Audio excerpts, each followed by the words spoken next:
إن الحمد لله نحمده ونستعينه ونستغفره ونستهديه ونتوب إليه ونعوذ بالله من شرور أنفسنا ومن سيئات أعمالنا من يهده الله فلا مضل له ومن يضلل فلا هادي له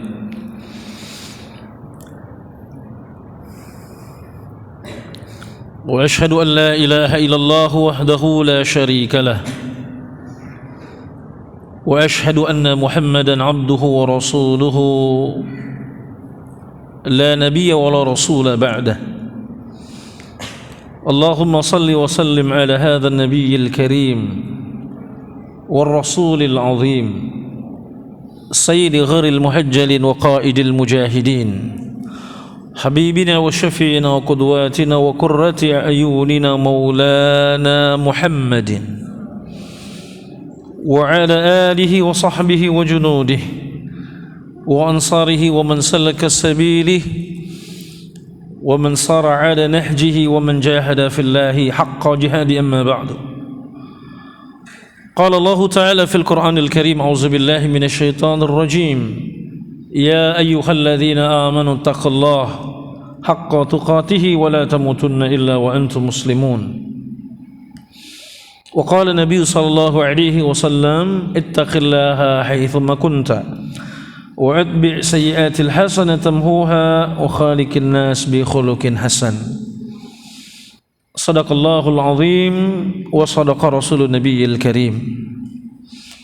Hadirin Bapak Ibu sekalian jamaah ta'lim yang mudah-mudahan seluruhnya senantiasa dirahmati oleh Allah Subhanahu wa taala. Wabil khusus yang sama-sama kita hormati Bapak-bapak pengurus DKM Masjid JGC dan khususan yang baru pulang dari menunaikan ibadah haji saudara kita Bapak Haji Profianto serta istri dan juga barangkali jamaah sekalian yang baru pulang, kita doakan mudah-mudahan hajinya mabrur. Allahumma ja'alhum hajjan mabrura wa sa'yan mashkura wa dhanban maghfura wa tijaratan lan tabura.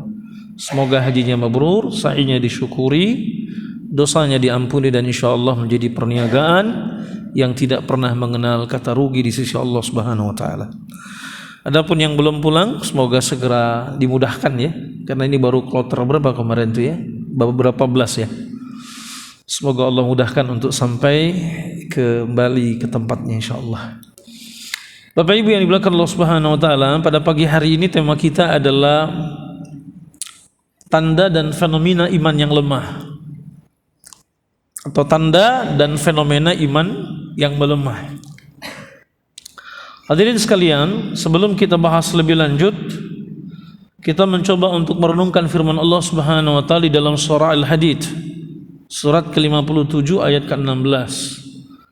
Allah Subhanahu wa taala berfirman, Bismillahirrahmanirrahim, Alam ya'ni lil ladzina amanu an takhsha'a qulubuhum li dzikrillah wa ma nazala minal haqq wa la yakunu kal ladzina utul kitaba min qablu fatala 'alaihimul amada faqasat qulubuhum wa katsirun minhum fasiqun.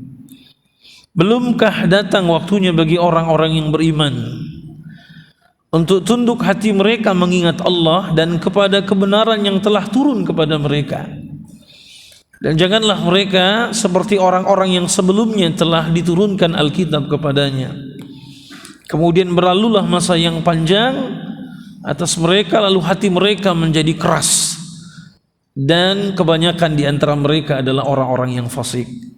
Jadi ini ayat merupakan penjelasan dari Allah Subhanahu wa taala agar kita orang-orang beriman senantiasa mencoba atau berupaya untuk merenung gitu ya. Jadi bermuhasabah ya. Apakah kita sudah senantiasa mengingat Allah Subhanahu wa taala ya. Ini kaum muslimin yang dimuliakan Allah Subhanahu wa taala. Kemudian juga di dalam ayat yang lain dalam surat Al-Anfal ayat yang kedua Allah berfirman Bismillahirrahmanirrahim Innamal mu'minuna alladhina idza dzukirallahu wajilat qulubuhum wa idza tuliyat 'alaihim ayatuhu zadatuhum imana wa 'ala rabbihim yatawakkalun. yang artinya sesungguhnya orang-orang yang beriman itu adalah mereka yang apabila disebut nama Allah gemetarlah hati mereka, dan apabila dibacakan kepada mereka ayat-ayatnya bertambahlah iman mereka karenanya, begitu ya, dan kepada Tuhanlah mereka bertawakal. Jadi kalau ayat ini justru menjelaskan, kalau tadi kita diminta untuk merenung, bermuhasabah, mengingat-ingat tentang keadaan diri kita, ya, sudahkah hati kita tunduk kepada Allah Subhanahu wa taala, ya, berupaya untuk senantiasa mengingat Allah Subhanahu wa taala dan kebenaran yang turun kepada kita. Nah, kalau ayat yang berikutnya ini menjelaskan bahwa di antara ciri orang-orang yang beriman dengan keimanan yang benar adalah ketika dibacakan kepada mereka ayat-ayat Allah Subhanahu wa taala, gemetarlah hati mereka, dan hal itu akan semakin menambah keimanan mereka. Nah, di sini nanti kita akan lihat, sudahkah kondisi kita, keadaan iman kita, keadaan hati kita sesuai dengan ayat-ayat ini, tunduk kepada kebenaran yang Allah turunkan. Adakah gemetar, ya, hati kita ketika mendengar ayat-ayat Allah Subhanahu wa taala? Semakinkah bertambah iman kita? Hadirin sekalian, karena ada fenomena saat ini di kalangan kaum muslimin, apa yang disebut sebagai dha'ful iman, lemahnya iman. Ini merupakan sebuah fenomena umum yang menyebar di kalangan kaum muslimin. Anehnya fenomena ini menyebar, ya, di sebagian kaum muslimin dalam situasi di mana kita sebetulnya punya waktu, punya kesempatan untuk ibadah kepada Allah Subhanahu wa taala. Kita kan pandemi selama kurang lebih 2 tahun, ya. Nah, harusnya kan pandemi selama 2 tahun ini, ya, banyak waktu luang yang bisa kita gunakan untuk mendekatkan diri kita kepada Allah Subhanahu wa taala. Tapi faktanya juga tidak demikian, ya. Justru banyak orang yang tidak mampu memanfaatkan waktu luang ini untuk meningkatkan kapasitas keimanannya, begitu ya, kepada Allah Subhanahu wa taala. Sehingga muncul beberapa keluhan, gitu ya. Ya, misalnya apa? Ada orang yang merasakan kekerasan di dalam hatinya. Ini bukan masalah livernya bermasalah, bukan. Tapi dia kalau mendengar ayat-ayat Allah, gitu ya, berbagai macam nasihat kok tidak mudah tersentuh baginya, ya. Bahkan ada gejala dia tidak mendapatkan kenikmatan ketika beribadah kepada Allah Subhanahu wa taala. Padahal kita tahu kalau hati kita dalam keadaan benar, hati kita dalam keadaan sehat, iman kita dalam keadaan baik, ketika kita beribadah kita akan merasakan, ya, kelezatan dalam ibadah kepada Allah Subhanahu wa taala, ya. Kemudian juga ada orang yang memang dia merasakan, jadi dia tidak merasakan apa-apa, mohon maaf, ketika dia membaca Al-Qur'an, ya. Bahkan betapa mudahnya dia terjerumus ke dalam berbagai macam kemaksiatan. Yang uniknya ada orang melakukan amal saleh, tapi setelah itu dia melakukan kemaksiatan. Sebagai contoh, ada orang sholat fardu, tapi setelah dia melaksanakan sholat fardu dalam hitungan 30 menit kemudian dia justru melakukan berbagai macam kemaksiatan. Ini kan pertanyaannya, ada apa gitu kan? Kok habis melakukan amal saleh, sholat, tapi yang justru yang terjadi kemaksiatan? Makanya sebagian besar ulama berpendapat yang perlu dilihat sholatnya, perlu dicek. Benar nggak syarat dan rukunnya? Oh benar. Cuma persoalannya khusyuk, Pak. Karena persoalannya begini, ada amal yang kelihatannya baik secara zahir, tapi justru secara maknawiyahnya rusak dia. Kelihatannya sholat, kelihatannya puasa, tapi tidak khusyuk, tidak ikhlas karena Allah Subhanahu wa taala. Justru boleh jadi dia melakukan amalan itu semua hanya untuk pencitraan saja, supaya dianggap orang baik. Sehingga pada akhirnya nanti amal setelah itu yang akan dilakukan tidak sesuai dengan amal sebelumnya. Sebab kalau sholatnya benar, kira-kira begitu ya, baik syarat dan rukunnya dan seterusnya, kondisi hatinya dalam keadaan khusyuk, karena sholatnya itu kan nanti akan berfungsi inna salata tanha 'anil fakhsya wal munkar. Bahkan dalam ayat wal bagh, gitu kan, permusuhan, gitu ya. Nah, ini Bapak Ibu sekalian yang dimuliakan Allah Subhanahu wa taala. Dan banyak lagi hal-hal yang dirasakan, begitu ya. Jadi ungkapan-ungkapan yang mengesankan adanya penyakit hati yang merupakan sumber segala musibah dan kekurangan. Nah, oleh karena itu, memang bahasan-bahasan tentang iman, tentang ruhiyah, tentang hati, ini merupakan sesuatu yang sangat urgent, sangat esensial. Ya, kenapa? Karena mohon maaf, tanda petik ya, banyak orang-orang yang tanda petik dia menipu dengan amal-amalnya secara zahir. Padahal tidak demikian kenyataannya. Saya pernah mendengar dari seorang teman saya, ada beberapa orang berangkat umroh, bapak-bapak. Ada beberapa orang dicerita, mungkin koleganya gitu ya. Jadi berangkat umroh beberapa orang nih bapak-bapak. Begitu selesai, dan bapak-bapak ini bukan bapak-bapak biasa. Ya sebut sajalah orang-orang penting lah. Tapi saya tidak tahu posisinya apa. Yang jelas orang-orang penting, orang-orang excellent. Mereka pergi umroh bersama-sama.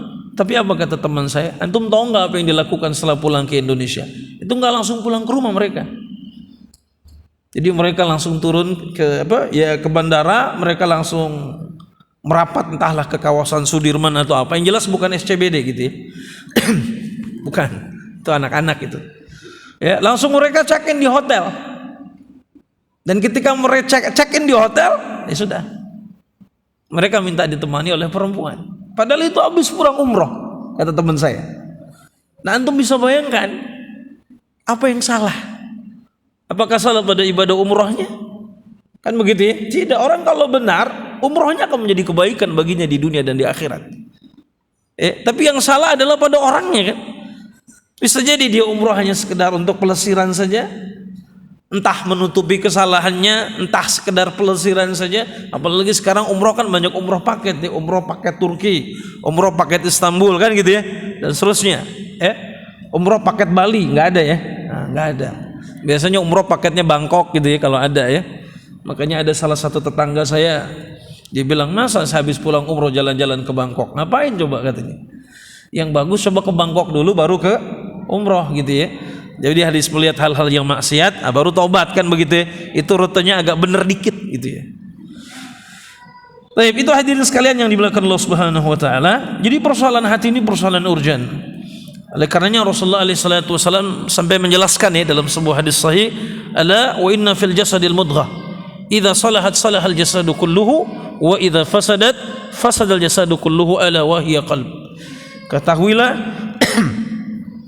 dalam diri manusia itu, tubuh manusia itu ada segumpal daging. Ini bukan hanya semata-mata daging dalam bentuk yang fisik ya. Ini baik secara jasadiah maupun secara maknawiyah, gitu kan? Kemudian apa kata Nabi? Apabila dia baik, baiklah seluruhnya. Apabila dia buruk, buruklah seluruhnya. Apa itu? Hati, gitu ya, kata Nabi SAW. Dan saya kira ini hadis yang sudah sangat populer, sama-sama kita fahami. Nah, kemudian Nabi SAW juga bersabda dalam hadis yang lain diriwayatkan Imam Ahmad, dinamakan hati, ya itu kan dinamakan qalb karena memang dia selalu berubah-ubah. Makanya perumpamaan hati kata Nabi SAW itu seperti bulu yang menempel di pangkal pohon. Bulu. Apakah kemudian bulu ayamkah atau apa? Pokoknya jenisnya bulu. Ya, nempel di pangkal pohon, begitu kena hembusan angin kan dia terbang gitu ya. Seperti itulah hati. Hadis ini diriwayatkan Imam Ahmad. Ya, bahkan dalam satu athar dikatakan, sesungguhnya hati keturunan anak cucu Adam itu lebih cepat berubah daripada panci ya. Jika masak air kemudian mendidih, kan cepat tuh mendidihnya, maka hati manusia lebih cepat daripada mendidihnya air. Makanya kenapa ada orang yang pengen taklim tiba-tiba nggak jadi berangkat? Itu bukan persoalan mood. Kenapa nggak jadi berangkat ibu? Kata suaminya, nggak enak moodnya. Itu sebetulnya bukan, tapi keadaan hatinya. Ya. Bad mood itu hanya ekspresi saja kan? Ya lagi temperaturnya lagi nggak bagus, bad temperatur ya, bete ya. Karena ada istilah bete ya bu ya. Kenapa nggak jadi berangkat? Bete Padahal bete ini harus tetap berangkat ke masjid. Karena bete ini kan makna lainnya butuh tausiah kan gitu ya. Jadi berangkat ke masjid. Waduh, saya lagi bad temperatur ini, saya berangkat saja ya, mudah-mudahan butuh tausiah. Ya kan? Ya, jadi kalau kita berada di tengah orang-orang yang baik, orang-orang yang saleh gitu kan, mudah-mudahan kan lambat laun bisa jadi temperatur kita akan kembali baik begitu ya. Nah, Bapak Ibu yang dimuliakan Allah Subhanahu wa taala, jadi bagaimanapun hati kita harus tetap ditata ya, berada dalam aturan Allah Subhanahu wa taala. Dan itu akan terwujud tentu saja dengan mendapatkan bantuan dari Allah Subhanahu wa taala. Makanya Allah berfirman dalam surat An-Nur ayat ke-21, Bismillahirrahmanirrahim, "Walaula fadlullahi 'alaikum wa rahmatuhu ma zakka minkum min ahadi abadan walakinallaha yuzakki man yasha wallahu samii'un alim." Sekiranya bukan karena karunia dari Allah dan rahmatnya kepada kamu, Tidak ada seorang pun dari kalian yang bersih selama-lamanya. Perhatikan ayat ini. Jadi kalau bukanlah karunia dan rahmat Allah, kita ini semua nggak ada yang bersih selama-lamanya. Tapi Allah membersihkan kepada siapa yang dikehendaki, dan Allah Maha mendengar lagi Maha mengetahui. Jadi kalau bukan karena rahmat Allah Subhanahu wa taala, jangankan aib kita, keadaan kita bisa jadi selamanya akan kotor, terus berkubang dalam kemaksiatan. Makanya ada orang yang awalnya buruk hidupnya, tengahnya nggak bagus, tapi akhirnya husnul khatimah. Ini kan karena rahmat Allah Subhanahu wa taala. Sering kan kita dengar begitu ya. Ini orang baik hidup, pas di akhir ujungnya malah bermasalah dia. Tapi ada orang yang jelek, tapi di akhirnya baik dia. Banyaklah contohnya. Salah satunya aja saya sebut. Ini enaknya nyebut orang yang sudah mati ini begini, karena dia sudah mati. Kalau orang sudah mati yang dibicarakan sunnahnya kebaikannya, bukan dosanya. Salah satunya ada penjahat dulu, tapi kemudian taubat. Namanya Freddy Budiman. Kenal semua ya? Siapa yang nggak kenal Freddy Budiman? Kalau nggak kenal berarti jarang baca sosmed atau media massa. Ini jagoannya narkoba, salah satu jagoannya narkoba Indonesia. Dihukum mati kan? Tapi setelah itu dia mualaf kan, masuk Islam. Dia rajin baca Quran, ngafalin Quran, salat malam, tuh tahajud, sampai kemudian ditembak mati dia tetap menjaga hafalannya, baca Qurannya, tahajudnya. Ini kesaksian Ustadz yang membimbing Freddy Budiman. Dan kita meyakini mudah-mudahan dia mati dalam keadaan husnul khatimah. Makanya di sinilah pentingnya kita nggak boleh menjudge orang lain. Jadi ibu bapak jangan pernah merasa lebih baik dari orang lain karena ikut taklim di sini, belum tentu juga. Hanya Allah yang maha tahu. Wala nuzakki 'alallahi ahada. Kita nggak boleh mensucikan orang, hanya Allah yang maha tahu ya. Tapi secara zahir kita melihat dia orang baik-baik, gitu kan? Tapi secara zahir kita kayaknya dia nggak baik, kayaknya. Tapi kita lihat nanti. Karena pada akhirnya yang menentukan adalah akhir kehidupannya. Makanya Nabi SAW berdoa, Allahumma ja'al khairu umrihi akhirahu wa khairu amali khawatimahu wa khairu ayyami yawma alqaqa fi. Ya Allah, jadikan sebaik-baik umurku pada akhirnya, jadikan sebaik-baik amalku pada penutupnya, dan jadikan sebaik-baik hari dalam hidupku adalah hari di saat aku berjumpa denganmu ya Rabb. Gitu kan? Masya Allah. Kira-kira itu doa kita nggak? Umur yang baik, akhir yang baik, amal penutup yang baik, dan hari terbaik bagi kita adalah hari di saat kita berjumpa dengan Allah Subhanahu wa taala. Makanya kalau orang udah berdoa seperti ini, dia nggak akan pernah takut dengan kematian. Justru dia tunggu-tunggu. Ya Rabb, kapan datangnya hari itu? Karena saya sungguh sangat merindukan. Tapi orang yang takut dengan kematian, ya Allah, jangan dulu dong. Cicilan masih banyak yang belum lunas. Anak-anak belum pada gede, cucu belum lahiran, kan gitu ya. Jadi banyak mintanya gitu ya, dan seterusnya. Ini Bapak Ibu sekalian, oleh karena Nabi SAW berdoa kepada kita, mengajarkan kita doa, diantaranya Allahumma ya muqallibal qulub, tsabbit qalbi ala dinik wa ala ta'atik. Ya Allah yang bolak-balikan hati agar tetap pada agamanya, tetap dalam ketaatan kepada Allah Subhanahu wa taala. Bapak Ibu rahimakumullah, lalu apa tanda-tanda dan fenomena lemahnya iman? Ini bisa kita lihat dan kita rasakan gitu ya. Apa tanda-tanda fenomena lemahnya iman? Yang pertama, suka melakukan kedurhakaan dan dosa. Ini tanda yang pertama. Bismillah. Tanda lemahnya iman atau fenomena lemahnya iman yang pertama, suka melakukan kedurhakaan atau kemaksiatan dan dosa. Ada yang melakukan satu jenis dosa secara berulang-ulang. Ada. Dosanya itu aja. Dosanya bohong aja kerjaannya, gitu kan? Dosanya judi aja kerjaannya, berulang-ulang dia. Tapi juga ada orang yang kemudian melakukan berbagai jenis variasi dosa. Dia bohong, dia zina, dia mabuk, macam-macam dosanya.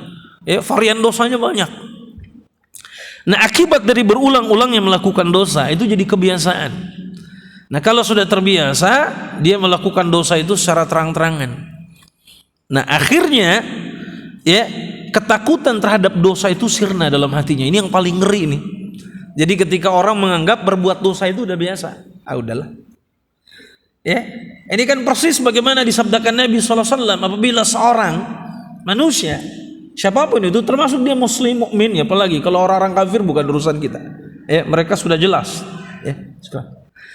Apabila melakukan orang beriman, ya, apabila dia melakukan dosa, itu kan ada bintik hitam, ya. Pernah dengar hadisnya kan? Ya, ketika dia melakukan kemaksiatan ada bintik hitam di dalam hatinya, cik. Yang disebut dengan ron, gitu ya, bintik hitam. Jadi kalau ada teman kita dipanggilnya ron, bintik hitam. Ron sini ron, gitu kan? Bintik hitam, gitu kan? Nah, ini sebagaimana Allah sabda, kalla barana ala qulubihim ma kanu yaksibun, surat Al-Mutaffifin ya. Ayat ke-14 kalau tidak salah. Sekali-kali tidak, apa yang mereka upayakan itu akan menutupi hati mereka. Nah, ketika kedurhakaan itu semakin banyak, hatinya itu tertutupi, jadi hitam legam. Ini ngeri ini. Nah, jadi itu hadirin sekalian. Jadi melakukan dosa dia awalnya tidak biasa, jadi kebiasaan, lama-lama terang-terangan, ya udah biasa saja. Apalagi dosa yang paling banyak di Indonesia, dosa korupsi. Ini yang paling murakkab. Dosa korupsi ini luar biasa. Saya kemarin baca di sosmed, PTNN rugi sekian triliun. Berapa banyak lembaga negara rugi, apa BUMN ya, rugi sekian triliun. Saya yakin itu bukan karena kita nggak bayar listrik. Istri saya bilang, Bi, kalau kita nggak bayar listrik kan ngejeplak listrik kita. Terus ruginya di mana? Kecuali rakyatnya nggak mau bayar, listrik dipakai, rakyat nggak mau bayar, rugi kan, wajar ya. Kayak antum jualan punya lapak nih, saya misalnya, saya beli ini ya, kapan bayarnya? Nanti saat ya, rugi saya kan. Waduh, mana ini? Ini kan masalahnya, kalau antum nggak beli listriknya, antum nggak dapat, nggak bisa kan. Kayak saya di rumah kan pakai token ya, pakai token gitu kan. Jadi kalau nggak diisi, bukan cuma bunyi dia. Ya mati dia kan, jadi ruginya di mana? Saya bayar kok, kan gitu kan? Ya, jadi itu ternyata apa? Ya kalau kita telusuri ujung-ujungnya masalah korupsi. Dan ternyata korupsi di Indonesia itu sudah menggurita. Ya makanya ketika hari raya Idul Fitri kemarin, saya lagi dapat tuh di sosial media, di WA kalau nggak salah, dari mana? Ada yang kirim lagu itu, Bapak Ibu mungkin masih ingat lagunya, Minal Aidin wal Faizin. Ya, itu ternyata kan dirilis oleh Ismail Marzuki tahun 50-an. Dan ternyata di syair lamanya itu ada syair tentang para pemimpin jangan korupsi, korangin kondangan di bulan Syawal. Ada itu kalau nggak salah syair, silahkan dilihat. Itu pakai bas betot zaman dulu. Artinya apa? Tahun 50-an berarti sudah ada korupsi. Dan Ismail Marzuki sudah menangkap itu. Jadi kalau dihitung-hitung, kira-kira begini bahasa sederhananya. Jadi 10 tahun Indonesia merdeka, korupsi itu sudah ada. Jadi kalau sampai hari ini, antum bisa bayangkan sudah berapa puluh tahun. Jadi ibaratnya korupsi itu sudah beranak cucu, mengurat, mengakar, sehingga jadi kebiasaan. Nah, yang repotnya, orang menyangka ketika dia korupsi, ini mah biasa-biasa aja Ustaz. Ini mah cuma sedikit, yang lain tuh banyak. Saya mah cuma sedikit doang. Sedikit pakai doang, gitu kan? Nah, ini dia masalahnya. Jadi itu ya. Ini salah satu dosa. Dan saya kira dosa-dosa yang lain begitu ya. Jadi terbiasa terang-terangan, akhirnya apa? Nggak takut dia, ya. Yang kedua, apa tanda dari fenomena lemahnya iman? Hati gersang dan kaku. Maksudnya apa? Hati terasa seperti batu yang tidak bisa dirubah oleh nasihat. Apapun dari manapun. Ini beda, hati manusia itu kerasnya sama batu. Batu itu kalau diteteskan air lama-lama bolong dia. Tapi kalau hati manusia kalau udah keras dia, wah susah. Sampai mati dia bisa dalam keadaan kafir. Sampai mati dia dalam keadaan zalim. Sampai mati dia tidak akan pernah mengindahkan kebaikan sedikit pun dari orang lain. Oleh karenanya Allah Subhanahu wa taala berfirman dalam surat Al-Baqarah 74, Bismillahirrahmanirrahim, "Tsumma qasat qulubukum min ba'di dzalika fahiya kal hijarati aw ashaddu qaswah." Kemudian setelah itu hatimu menjadi keras seperti batu, bahkan tsumma ashaddu qaswah, lebih keras lagi. Bapak Ibu sekalian, yang namanya kematian itu sebetulnya nasihat yang paling jitu. Dalam banyak keadaan saya banyak melihat manusia berubah setelah orang-orang terdekatnya mati. Ada anak preman jagoan, begitu bapak ibunya meninggal taubat. Begitu kan? Macam-macam lah. Banyak sekali kejadian, gitu kan? Jadi begitu salah satu sahabatnya, kerabatnya, orang yang dicintai mati meninggal dunia, berubah dia menjadi yang lebih baik. Ini sesuai. Dengan apa yang disabdakan Rasulullah SAW, Nabi bersabda, kafa bil mauti wa'idha. Cukuplah kematian itu sebagai nasihat. Makanya kalau ada orang mati, lihat orang mati, nggak cukup buat kita. Ente mau dinasihatin pakai apa lagi? Sebagai contoh lah, kita kan kalau ngelihat orang meninggal tuh ya, karena kita bapak-bapak di sini, ibu-ibu, kalau ngeliat ada ibu-ibu meninggal, kan yang kebayang apa? Kalau itu seandainya saya, itu wajah saya, itu badan saya terbujur kaku, ya Allah, nangis kita kan, ya Rabb, ya Allah, ya Rabbi, ini orang lagi sibuk-sibuknya kerja, lagi sibuk-sibuknya, lagi aktif-aktifnya, Allah cabut ruhnya, mati dia, hanya hitungan 3 jam, 4 jam kemudian seluruh kisah hidupnya telah tertutup. Jadi mohon maaf Bapak Ibu, sehebat-hebatnya antum, begitu kita meninggal pagi, zuhur selesai dikuburkan, lepas itu selesai semua tentang cerita kita. Betul? Yang cuma ingat orang-orang yang punya kenangan yang begitu luar biasa terhadap diri kita. Makanya di titik itu kadang saya merenung, saya lihat orang-orang hebat meninggal dunia, sahabat saya, atau juga ya kalau kita para masyayikh itu, selesai. Bahkan selama 3-4 hari terakhir dalam kesibukan yang luar biasa, tapi begitu dia meninggal dunia, sudah selesai. Kemudian proses fardu kifayah, kemudian anak keluarganya dan seterusnya datang, selesai dikuburkan, selesai sudah. Selesai sudah kan? Padahal kemarin luar biasa aktivitasnya ya. Nah, selesai. Nah itu kan sebetulnya nasihat bagi kita. Tapi ternyata bagi orang-orang tertentu nggak cukup itu, karena hatinya sudah gersang dan kaku. Enggak. Bahkan sekedar menyolatkan aja udah nggak mau dia. Ini udah luar biasa gitu ya. Baik, yang ketiga, apa fenomena dan tanda lemahnya iman adalah malas dan meremehkan ibadah. Allah Azza wa Jalla tidak akan menerima doa orang yang tidak konsentrasi dan dibaca sekedarnya saja. Jadi sebetulnya malas dan meremehkan ibadah. Salatnya malas, diremehkan. Bahkan untuk doa saja, yang kita punya keperluan saja, hajat kepada Allah Subhanahu wa taala, dia malas-malesan juga. Makanya kita kalau berdoa pada Allah tuh yang serius. Mbok ya penuh yakin, serius. Sebab Nabi SAW bersabda, "Ud'ullaha wa antum muqinuna bil ijabah." Ud'ullaha wa antum muqinuna bil ijabah. Ya berdoalah kepada Allah Subhanahu wa taala wa antum muqinuna bil ijabah, dan anda dalam keadaan yakin kalau doa anda diijabah oleh Allah Subhanahu wa taala. Wa inna Allah azza wa jalla, karena sesungguhnya Allah azza wa jalla la yastajibu du'aan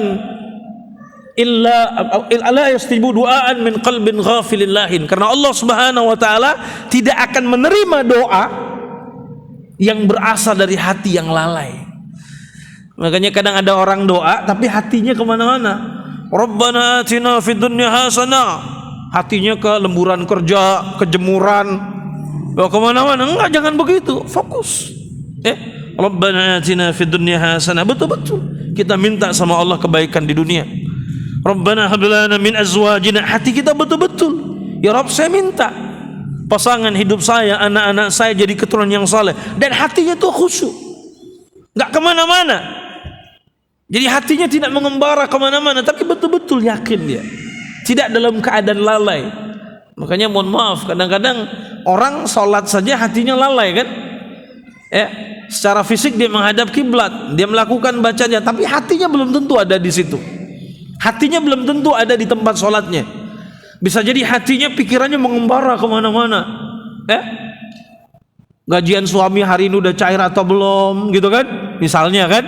Atau macam-macam lah mengembara gitu hatinya kan, padahal dia lagi sholat.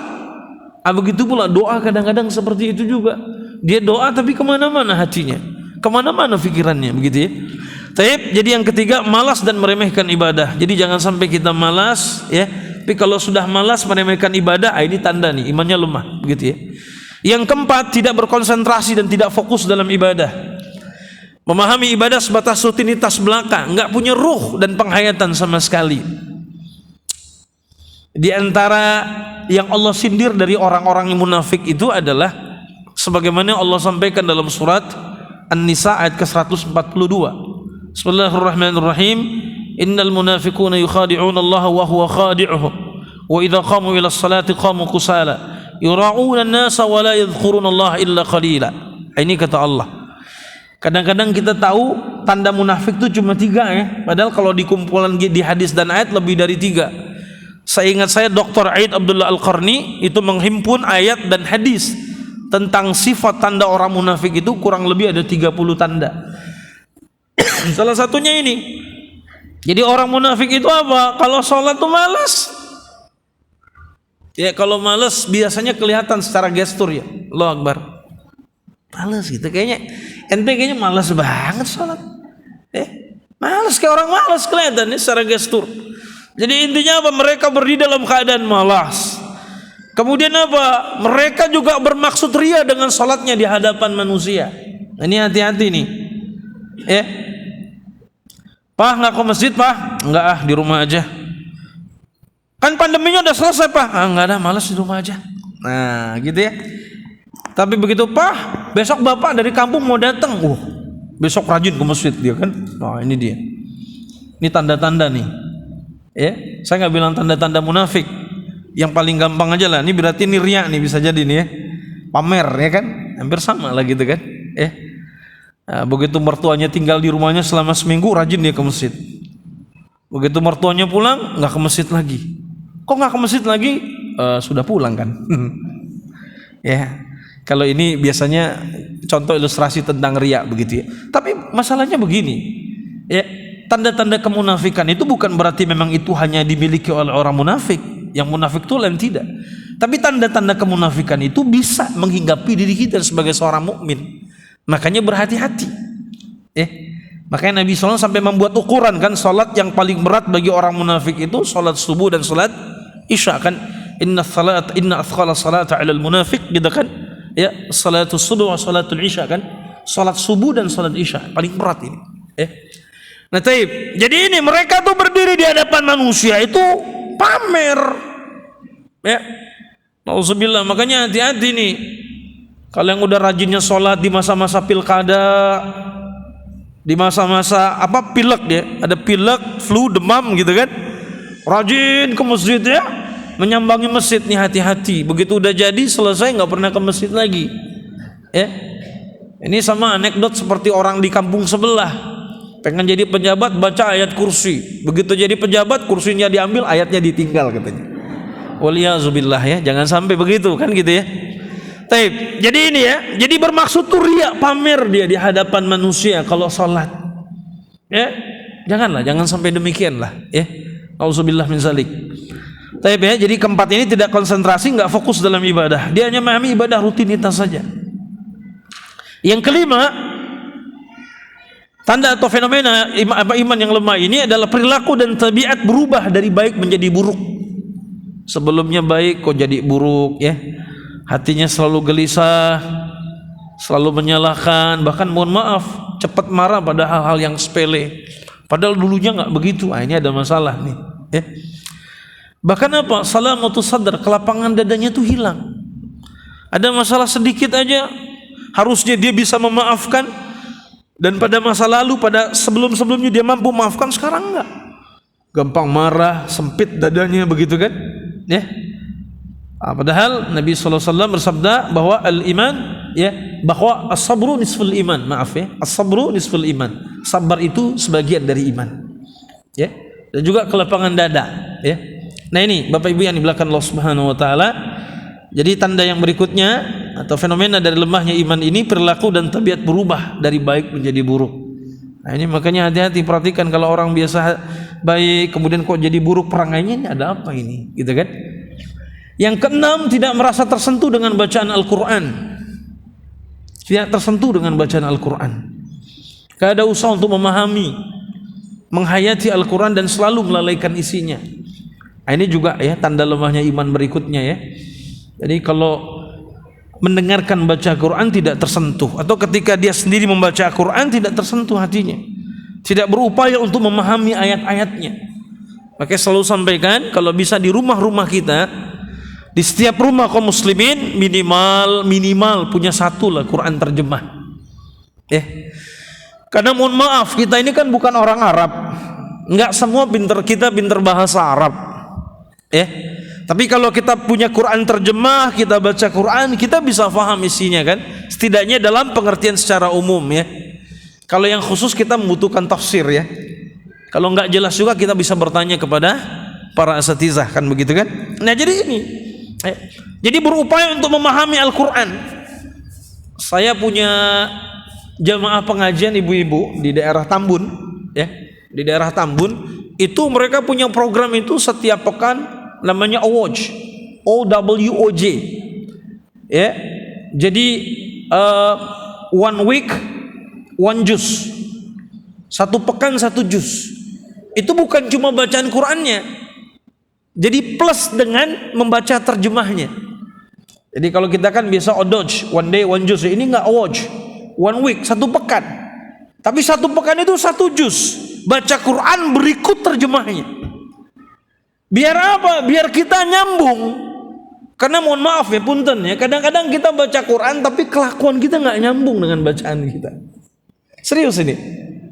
Misalnya ibu nih atau bapak di rumah, ya kebetulan di rumah kita masih tinggal orang tua kita ya, emak sama bapak kita udah sepuh. Kita baca Quran sampai di ayat dalam surat Al-Isra itu, Bismillahirrahmanirrahim. Wa qada rabbuka alla ta'budu illa iyyahu wa bil walidaini ihsana. Imma yablughanna 'indakal kibaru ya ahaduhuma aw kilahuma fala taqul lahumu uffin wa la tanharhuma wa qul lahumu qawlan karima. Dan seterusnya. Waqfid janaha minadh-dhul dan seterusnya.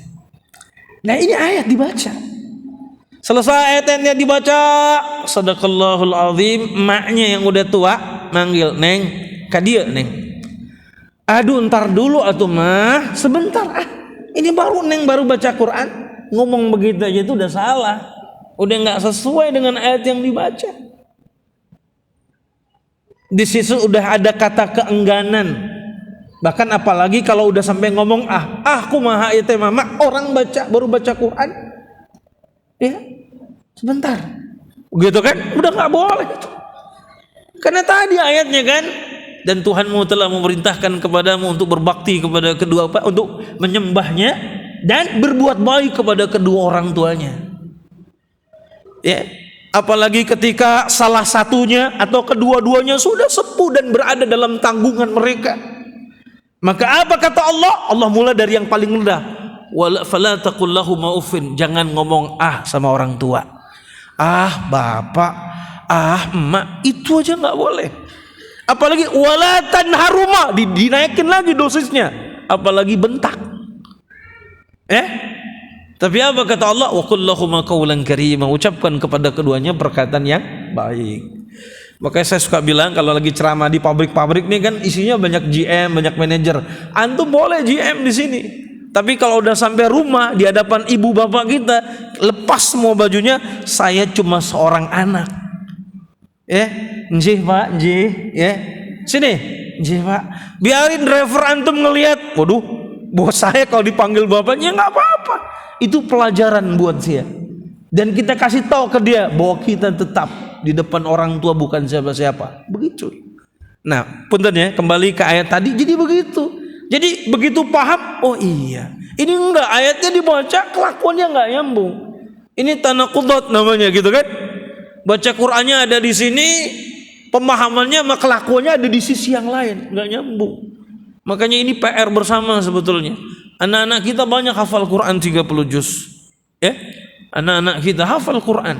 Tapi kadang-kadang mohon maaf, kelakuannya kalau di rumah, aduh, saya juga kadang-kadang Masya Allah gitu. Tapi sudahlah sambil terus belajar gitu ya. Nah, jadi ini hadirin sekalian ya. Jadi nggak tersentuh, nggak ada usaha memahami, menghayati Quran. Yang ketujuh, hatinya tidak marah saat ada orang yang melanggar aturan Allah. Tidak mengingkari yang mungkar dan tidak mengaku yang ma'ruf. Mereka berjalan di bumi berdasarkan hawa nafsu. Ini hati-hati ini. Di antara tanda lemahnya iman apa? Hatinya nggak marah kalau ada yang melanggar aturan. Minimal hatinya itu kesel. Kan selemah-lemah iman begitu ya. Selemah-lemahnya iman itu benci dengan kemungkaran. Kan kalau hadisnya man ra'a minkum munkaran falyughayyirhu bi yadihi fa in lam yastati' fa bi lisanihi fa in lam yastati' fa biqalbihi wa dzalika adhaful iman. Atau kama qala Rasulullah sallallahu alaihi wasallam, apabila kau lihat kemungkaran, ubahlah dengan tangan, enggak bisa dengan lisan. Tangan itu enggak harus dengan tangan begini, maknanya juga dengan kekuasaan. Jadi kalau ada seorang alim, seorang ulama jadi pejabat dia, kemudian banyak kemaksiatan, dia ubah dengan kekuasaannya. Mulai hari ini pertanggal sekian saya ingin Jakarta tidak ada miras satupun juga. Kalau ada, sikat. Wah, begitu misalnya kan, udah kelar. Mau nggak mau urusan Jakarta urusan saya masuknya Jakarta misalnya kan, udah. Pokoknya hari ini saya nggak ingin semua barang bajakan, mau video mau apa ya, nggak ada. Wah, begitu. Misalnya ini contoh, dengan tangan. Tempat-tempat prostitusi tutup, bar tutup semua kan, dengan kekuasaan.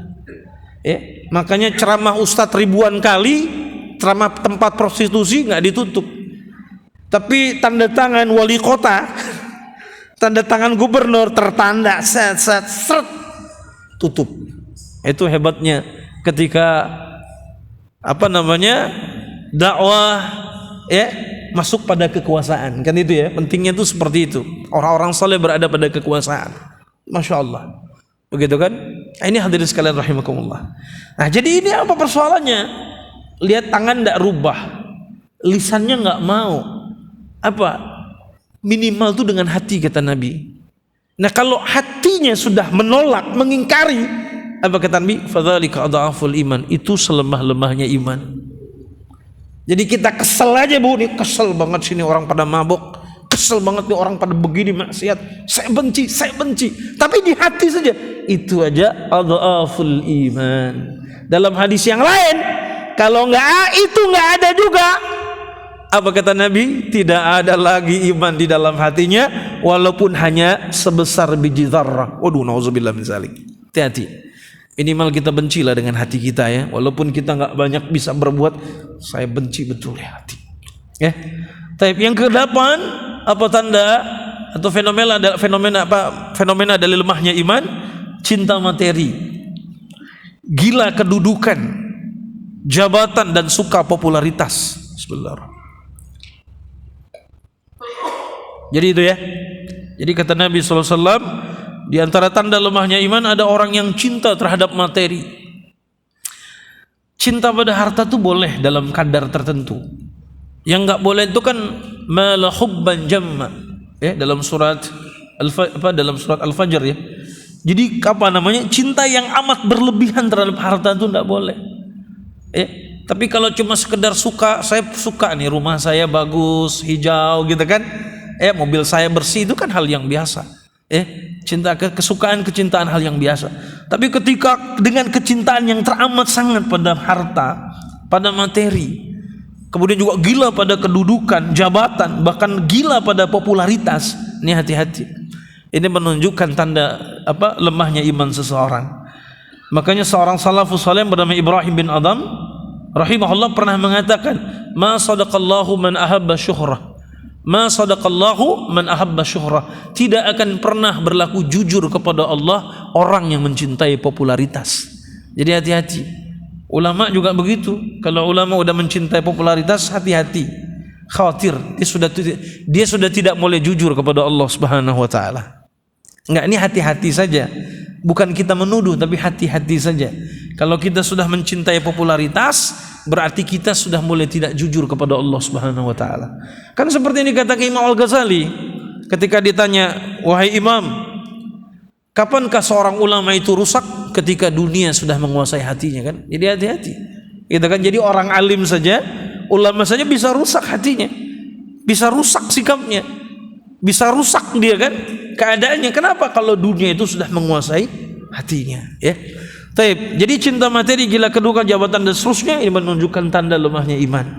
Oleh karenanya Nabi bersabda dalam sebuah hadis yang diriwayatkan Imam At-Tabrani, mau enggak aku beritahukan kepada kalian tentang kepemimpinan, kata Nabi.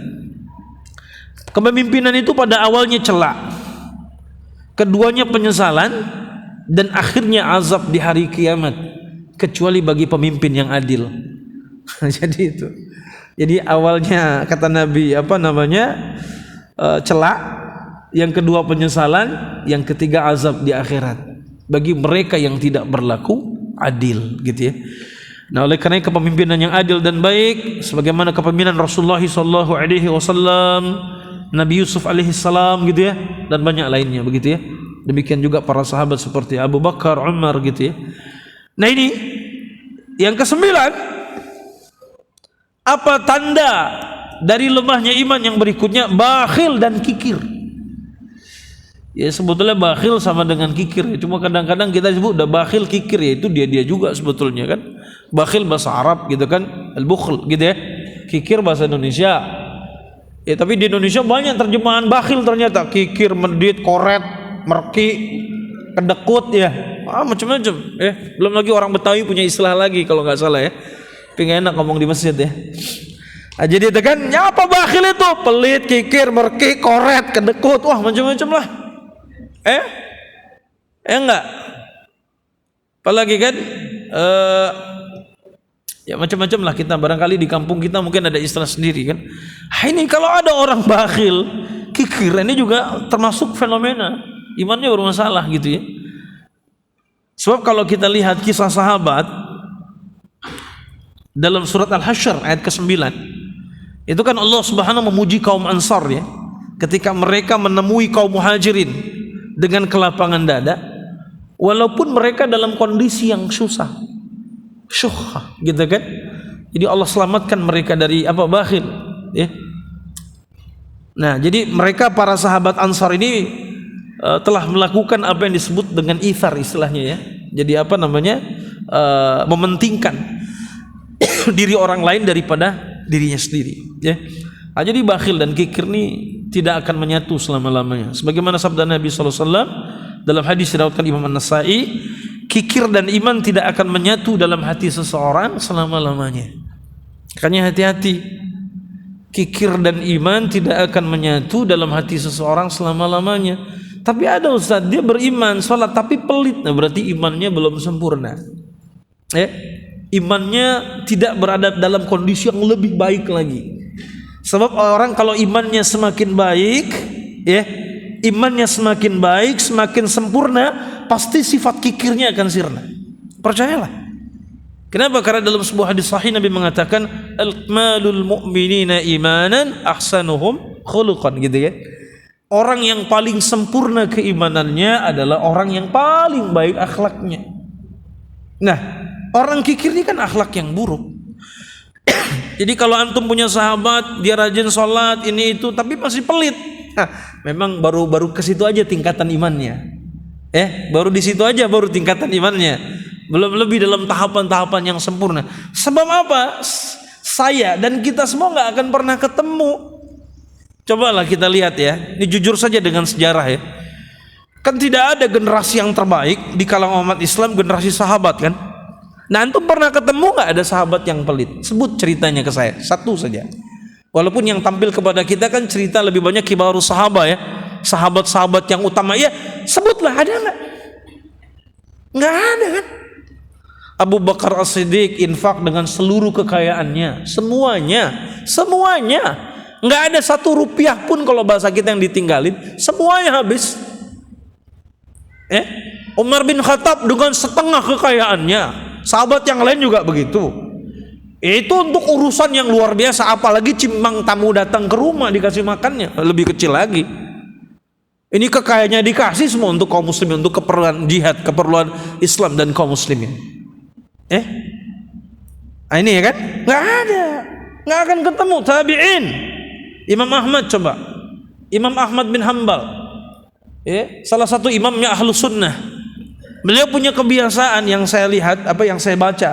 Salah satu kebiasaannya kadang-kadang Imam Ahmad itu apa? Setelah sholat zuhur selesai bubar, dia berdiri depan rumahnya, dia ajak kaum muslimin untuk makan. Ya fulan, ta'al, kita maksi dulu, makan siang, nah, kan gitu kan? Ya, makan. Sudah disiapin nih. Misalnya kan seperti itu. Ya orang begini kan jauh. Ini kan kadang-kadang pelitnya, masya Allah, makan sama-sama. Begitu udah mau bayar, padahal diyakini sama teman-teman, enteng bayar Ji, siap. Nggak taunya begitu sesi bayar dia belaga mulus perutnya. Ana mau ke belakang dulu ya. Lama setengah jam nggak keluar. Sementara kasirnya udah nungguin mau nggak mau. Ya udah ada berapa nih Pak nih? Mana? Dia ke belakang tuh. Ternyata bukan satu cerita, beberapa kali cerita gitu juga dia. Ini udah nih, pelit nih orang nih gitu kan. Jadi seperti itu ya, masya Allah gitu ya. Jadi bakhil kikir nih ya. Ayat-ayatnya ada 2 ayat, satu di surat An-Nisa dan satu lagi di Ali Imran. Tapi saya lupa ya. Di surat An-Nisa itu ayat keberapa itu? Kalau 37 apa nanti coba ibu lihat. Itu Allah ancam itu orang-orang yang bakhil itu dengan neraka. Ya. Begitu juga dalam surat Ali Imran ayat 100 berapa ya? 180 apa? Nanti silahkan dilihat. Itu juga ada ancaman bagi orang yang bakhil. Ya, wa'atadna lil kafirina 'adzaban muhina. Kami sediakan bagi mereka azab yang menghinakan. Bahkan sampai sayutawaquna ma bakhilu bihi yaumal qiyamah. Ya, jadi Allah kalungkan apa yang mereka bakhilkan itu nanti di hari kiamat. Jangan mikirnya susah-susah. Gimana cara Allah ya Ustaz? Enggak.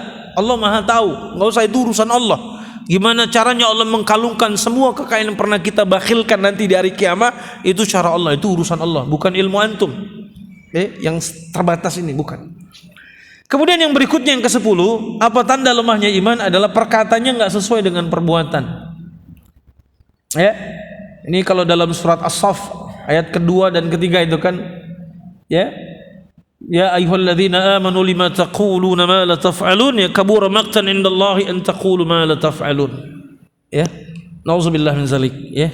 Jadi perumpamaan orang yang mengajari manusia kebaikan yang tidak mengamalkannya seperti lilin yang menerangi manusia tapi membakar dirinya sendiri. Ini kata Nabi dalam sebuah hadis yang diriwayatkan oleh Imam At-Tabrani. Imam Tabrani, Nabi bersabda demikian. Jadi perumpamaan orang yang mengajarkan manusia tapi dia enggak mengamalkan seperti lilin. Menerangi tapi habis kan lilin itu ya, habis dia dirinya kan. Nauzubillah min dzalik. Yang ke-11, apa tanda lemahnya iman? Senang bila ada saudara seiman yang gagal, tertimpa musibah, senang dia. Ya. Senang betul kalau ada orang mukmin yang gagal, tertimpa musibah ini, ya. Ini biasanya berangkat karena kedengkian biasanya, ya. Silakan nanti bisa dilihat dalam surat Ali Imran ayat ke-119. Kemudian yang ke-12 yang berikutnya, tidak peduli dengan penderitaan kaum muslimin, ya. Tidak peduli dengan penderitaan kaum muslimin. Ya. Padahal sebagaimana sabda Nabi SAW, kita bagaikan jasad yang satu kan, kal jasadil wahid. Ya, jadi kalau kepalanya sakit, ya seluruh tubuh kan menderita sakit. Bahkan ketika kaki saja sakit, kadang bagian tubuh yang lain merasa khawatir. Tangan segera memegangnya, membersihkan luka di kaki, ya, kemudian mengambilkan betadin dan seterusnya kan. Itulah seperti itu kan harusnya perumpamaan kaum muslimin, ya, bagaikan satu tubuh. Yang berikutnya yang ke-13, tidak mau berbuat untuk kemajuan kaum muslimin. Ya kita perhatikanlah bagaimana para sahabat mereka bersatu padu kan untuk menegakkan izzul Islam wal muslimin. Tapi ini enggak mau berbuat dia untuk kemajuan kaum muslimin. Yang berikutnya, memutus tali silaturahim. Ini juga memutus tali silaturahim. Padahal kita tahu bahwa silaturahim itu akan mengantarkan pelakunya kepada surga Allah Subhanahu wa taala, ya. Tapi dalam satu hadis dikatakan la yadkhulul jannah qati'ur rahmi, ya, tidak akan masuk surga orang yang memutuskan hubungan silaturahim. Walaupun di antara penjelasan para ulama maksudnya bukan dia berarti tidak masuk surga selama-lamanya, tidak. Tapi dia tidak masuk surga pada apa? Pada gelombang yang pertama. Kenapa? Disebabkan dia berdosa karena memutuskan silaturahim. Jadi dia nggak ikut masuk surga pada apa? Kira-kira gelombang yang pertama, zumara, ya, rombongan-rombongan yang awal. Tapi dia akan disiksa dulu disebabkan dosa ketika dunia dia memutuskan hubungan silaturahim. Makanya hati-hati. Seberat-berat masalah kita dengan keluarga kita, ya jangan sampailah kita qati'ur rahmi, ya. Tetap jalin hubungan silaturahim, gitu kan. Yang ke-15, yang terakhir, berlebihan dalam mengurusi diri sendiri dan tertipu dengan dunia. Ya, jadi berlebihan dalam mengurus diri sendiri, sibuk aja mau urusan pribadi, tertipu dengan dunia, ya. Begitu kan? Jadi sibuk dengan urusan-urusan yang remeh-temeh. Ya, mohon maaf ini, ya. Saya mohon maaf, saya suka ketawa geli sendirian, tapi bukan sendiri, di samping saya ada istri dan anak-anak. Ya, kadang kalau lagi saya bawa mobil, mohon maaf ya, saya perhatikan ada orang yang umurnya sudah seumuran saya, bahkan lebih tua. Kalau saya kan masih muda nih, arba'ina sana, 40-an ya, hampir 50. Ya. Tapi ada usia orang yang lebih tua dari saya, itu seumuran saya. Saya lihat, mohon maaf sekali lagi, saya tidak mereduksi, saya tidak bermaksud untuk mencela berlebihan hal seperti ini. Tapi saya kira harusnya dengan usia seperti ini kita lebih banyak melihat kepada akhirat. Mohon maaf ya, mohon maaf ini. Saya lihat di usia-usia saya itu di beberapa tempat itu, mohon maaf, masih sibuk main burung, loh nggak? Burung dara tuh. Di motor lepas burung, entah berapa kilo digini-giniin dan macam-macam lah, macam-macam. Mohon maaf ya sekali lagi ya, sekali lagi gitu ya. Ya. Mungkin ada orang punya seperti itu, silakan, itu hak dia. Tapi saya hanya ingin mengingatkan, kira-kira begini bahasa simpelnya, bro, hidup kita ini udah nggak lama lagi. Ya, kalau kita hanya disibukkan dengan urusan-urusan seperti itu, ya Allah ya Rabb. Saya bilang sama istri sama anak-anak saya, anak-anakku sekalian, duduk belakang. Abi dulu main seperti itu sudah selesai di usia SD. Ya, di rumah saya di Jakarta, ya. Itu di belakang halaman rumah itu saya memang ada space tanah kira-kira seukuran ya satu kamar lah, 3 kali 4 meter di belakang rumah kosong. Itu dari kecil memang saya sudah biasa beternak ayam, burung, termasuk tadi yang burung dara dilempar begitu-begitu. Itu saya selesaikan semua di usia SD.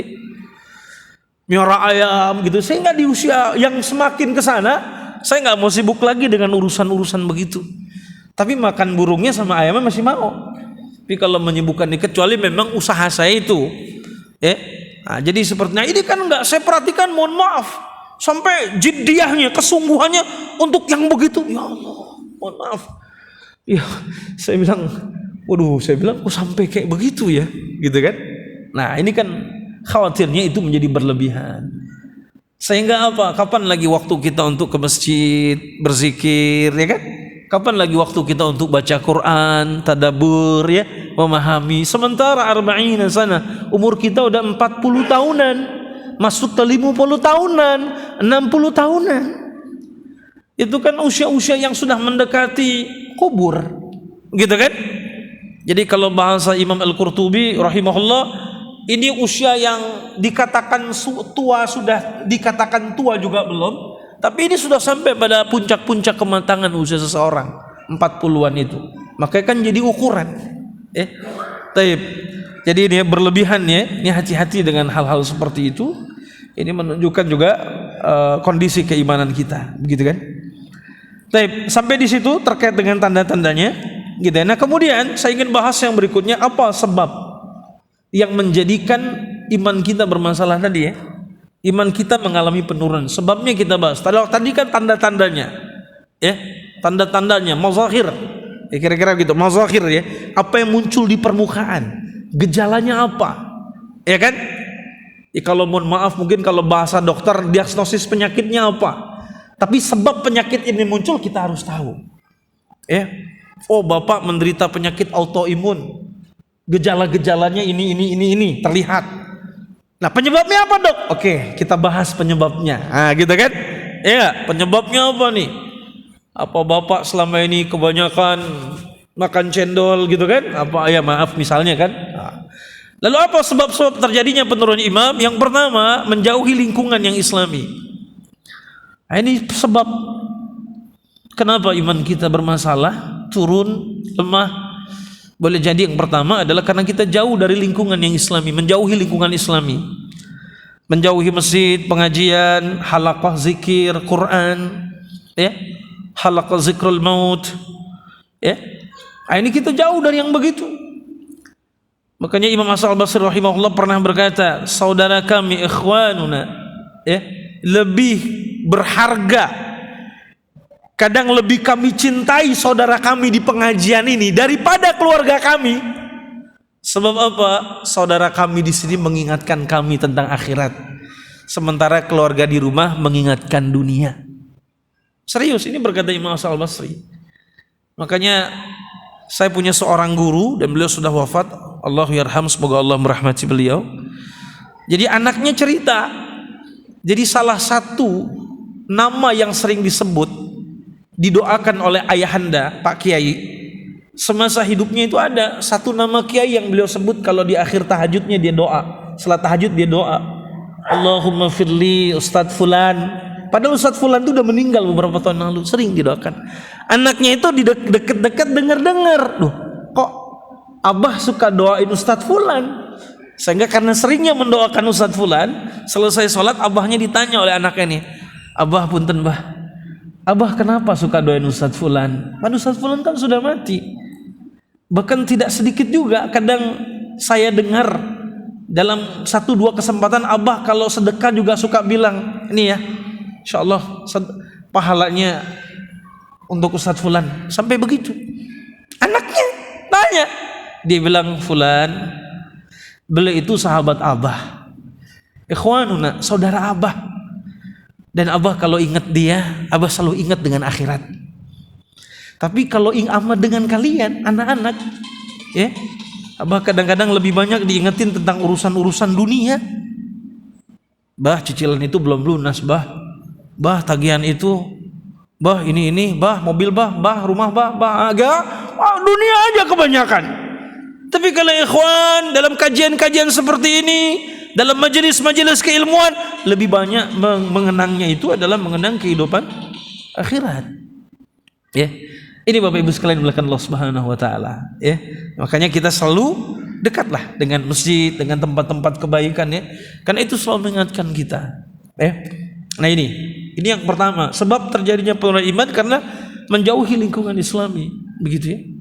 Makanya ada beberapa tetangga saya pindah ke perumahan saya tanya, alasan antum pindah ke sini, antum kan sudah punya rumah di sana. Iya Ustaz, lingkungan. Saya suka tinggal di sini. Karena mohon maaf, perumahan saya itu 100% Islam. Yang mau beli rumah di situ KTP-nya harus Islam, seorang muslim, kan begitu ya. Gitu kan. Jadi sebetulnya biasa aja sih perumahannya. Ya seperti perumahan Bapak Ibu semua yang bukan elit ya, yang biasa. Cuma memang lingkungannya 100% muslim. Ya. Ya kalau sudah muslim kan enak, ya. Makanya saya lebih yakin kalau olahraga di perumahan saya nggak pakai sepatu, nyeker. Kenapa? Paling kalau ada kotoran kucing, paling banter kambing yang masuk ke perumahan. Ya, tapi kalau di situ perumahannya campur kan, ya enggak, begitu nginjek ternyata injek nya guguk dan lain-lain ya. Begitulah kira-kira yang sederhananya. Tapi ya, ini menjauhi lingkungan Islami. Yang kedua, tidak mau belajar kepada para ulama tentang Islam. Padahal belajar kepada para ulama memadukan antara ilmu syariat yang bermanfaat dan keterangan iman, amal dan akhlak yang kuat. Mohon maaf ya, sekedar gambaran saja. Kenapa orang-orang haji di masa lalu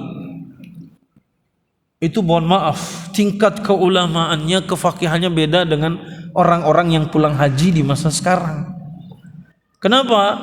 Seingat saya, sewaktu saya jadi petugas dulu, ya, itu kita mulai haji pakai pesawat terbang itu di atas tahun 1970-an lah, kalau tidak salah, mudah-mudahan ya. Nah di bawah itu kita masih banyak pakai kapal laut gitu ya. Nah itu kan berbulan-bulan. Nah di kapal laut itu para calon haji ini talaqi, bermulazamah dengan para ulama yang menyertai mereka. Taruhlah misalnya Buya Hamka berangkat haji, kan selama 3 bulan Buya Hamka ada di situ. Tiap hari ngisi kajian kan. Taruhlah di situ ada Kiai Haji Idham Khalid dan beberapa ulama lain. Kan ngisi kajian. Sholat berjamaah bergantian imamnya kan. Wah, jadi secara fikih, secara akidah matang. Beda dengan kebanyakan haji sekarang. Kadang-kadang pas manasik kagak datang. Ya misalnya kan, ada kan, waduh, wafan gitu kan. Nah itu kadang ya. Ini hal yang sederhana saja, gitu kan. Nah itu kadang-kadang kan. Makanya saya perhatikan kenapa dulu company takut betul sama namanya orang Indonesia pulang dari haji. Karena ketika haji itu mereka mohon maaf ya, mungkin kita baru fikih manasik, jangan-jangan selama 3 bulan di atas kapal laut dia belajar fikih jihad, begitu kan? Begitu ya, contoh ya. Saya kira itu ya. Tapi kita sampai jam berapa? Lanjut ya, sebentar lagi ya. Oke, baik. Ya. Jadi ini nggak mau belajar kepada para ulama tentang Islam. Ya, makanya kita harus senantiasa belajar. Irsyadu ustad. Kalau kata Imam Syafi'i, kita harus senantiasa berada di bawah bimbingan seorang ustad, ulama dan seterusnya ya. Makanya Imam Syafi'i aja gurunya 100 orang kurang lebih, Imam Syafi'i. Kan kita rata-rata pengikut mazhab Imam Syafi'i kan. Imam Syafi'i aja kurang lebih gurunya ada 100 orang. Ini kita kadang-kadang belajar sama 1 orang, fanatik lagi. Ya. Yang lain salah, yang benar ustaz saya doang. Wah, nggak bisa begitu. Kita harus belajar, gitu kan? Yang ketiga, nggak mau belajar ilmu tazkiyatun nafs ya, yang bisa menghidupkan hati. Ini penting. Jadi pelajarilah buku-buku tazkiyatun nafs yang ditulis oleh Al-Imam Ibnul Qayyim, ya, Ibnu Rajab Hambali, Imam Al-Ghazali, ya. Bahkan kalau penulis-penulis kontemporer ada Dr. Ahmad Farid, ya, dan beberapa yang lain. Ini ada buku-buku tentang tazkiyatun nafs, ya, tazkiyatun nufus. Ini penting. Di sana dibahas tentang masalah hati, hal-hal yang menghidupkan hati, membuat hati kita bermasalah, sakit, mati. Apa saja amalan-amalan yang bisa menghidupkan hati, ya, apa saja perbuatan-perbuatan yang bisa membuat hati kita bermasalah, rusak, tidak sehat, macam-macam itu dibahas ya, dalam buku-buku tazkiyatun nafs. Yang keempat, apa sebab tadi tanda-tanda lemah iman itu? Ya, karena terlalu sibuk dengan urusan dunia. Ingat hadis Nabi yang diriwayatkan Imam Bukhari, ta'isa abdud dinar wa abdud dirham wa abdul khamisah. Celaka hamba dinar, celaka hamba dirham, kata Nabi. Ya, celaka hamba khamisah. Kadang diartikan selimut, pakaian yang bagus. Celaka maksudnya apa? Ini tamsil dari Nabi. Celaka orang yang kalau hidupnya cuma untuk cari dunia aja. Bahasa kita mau berrupiah aja. Sampai-sampai taklim aja nggak mau ikut yang udah ada di pabriknya. Saya tinggal di Cikarang, jadi biasa ngisi taklim di pabrik. Saya kadang suka nanya, ini mana jemaah yang lain? Biasa Ustaz pada lembur, kan gitu ya. Oh, berarti lembur wajib ya? Ya, malu mereka ditanya wajib.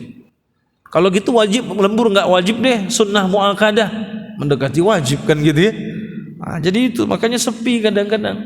Tapi ada yang rame juga, yang ternyata sudah menyadari ya, bahwa apa, udahlah capek ngejar lemburan, sekarang ngejar akhirat aja. Ada.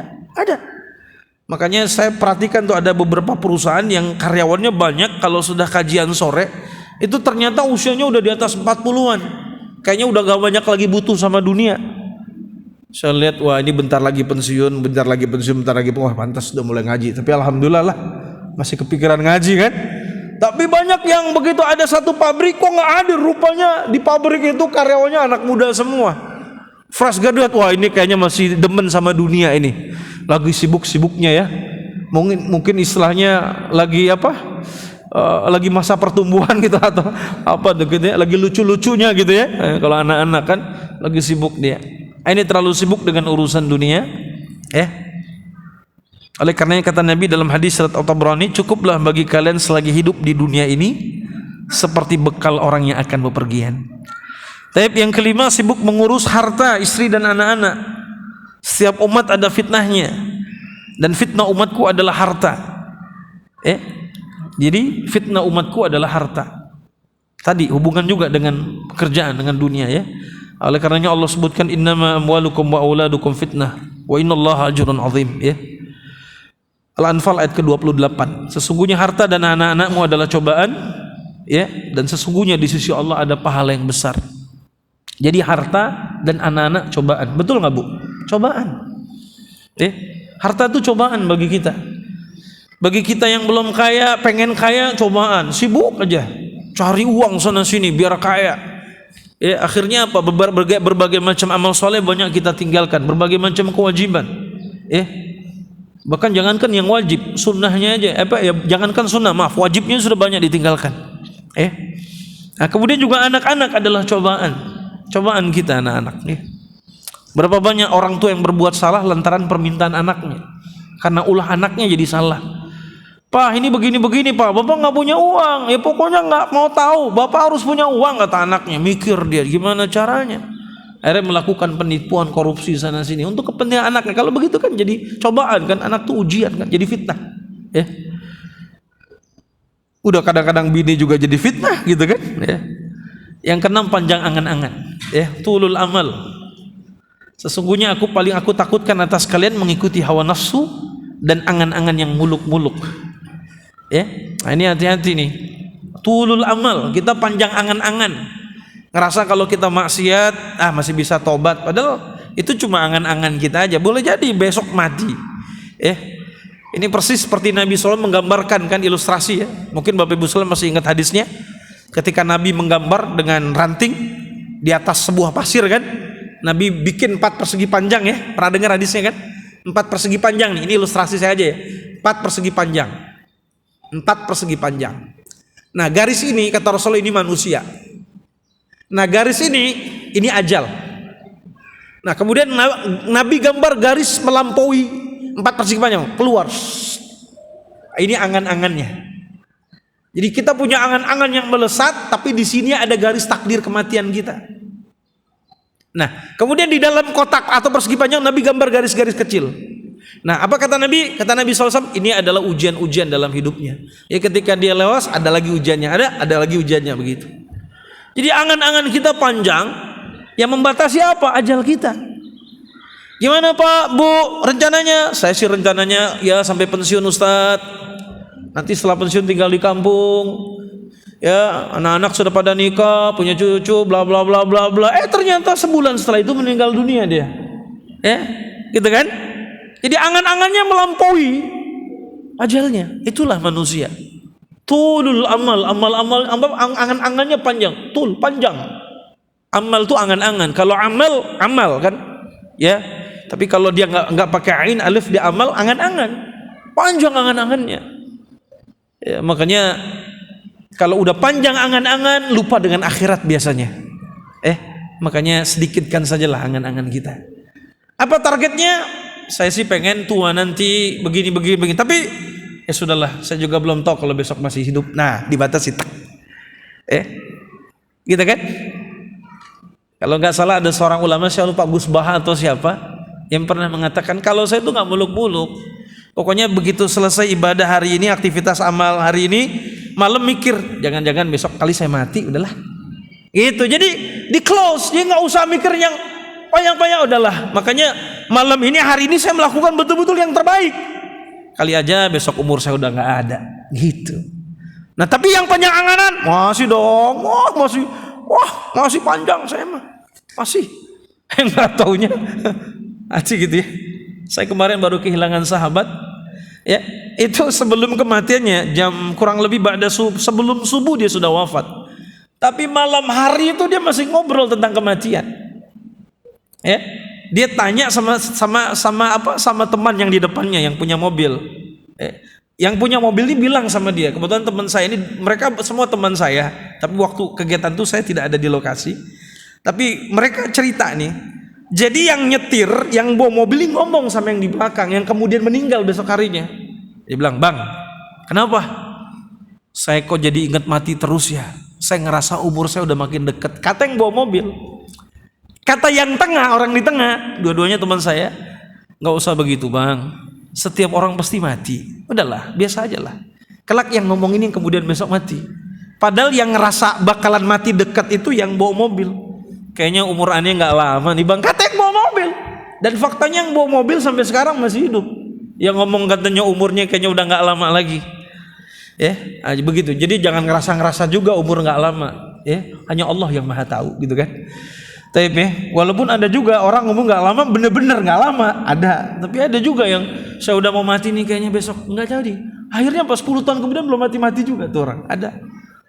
Saya pernah ketemu orang gitu udah ngerasa sakratul maut. Saya udah mau mati nih. Wah, yang bener. Saya udah mau mati. Jangan begitu. Udah. Itu kejadiannya kurang lebih 25 tahun yang lalu. Sampai sekarang masih hidup deh. Gitu ya. Jadi begitu ya. Justru yang cengar-cengir, ketawa-ketiwi, senang-senang. Kok duluan? Ayo. Bukan berarti nggak boleh ketawa tadi ya, jangan. Enggak. Aduh, saya udah ketawa tadi Ustaz. Yang ketujuh, berlebihan dalam makan minum, tidur, bergaul dan berbicara. Ini hati-hati nih. Berlebihan makan minum, ya kalau makan minum berlebihan bikin ngantuk. Ya, kalau udah ngantuk biasanya apa? Malas ibadah kan? Iya. Mau baca Quran udah. Gimana mau baca Quran? Gitu kan? Nah, sudahlah ya. Kemudian bergaul dan berbicara. Barang siapa yang banyak makan dan minum, dia akan banyak tidur. Ya, dia tidak akan mendapatkan pahala yang besar. Kenapa? Karena sedikit ibadahnya. Janganlah kalian banyak tertawa, karena tertawa akan banyak mematikan hati. Ya, makanya ketawa boleh.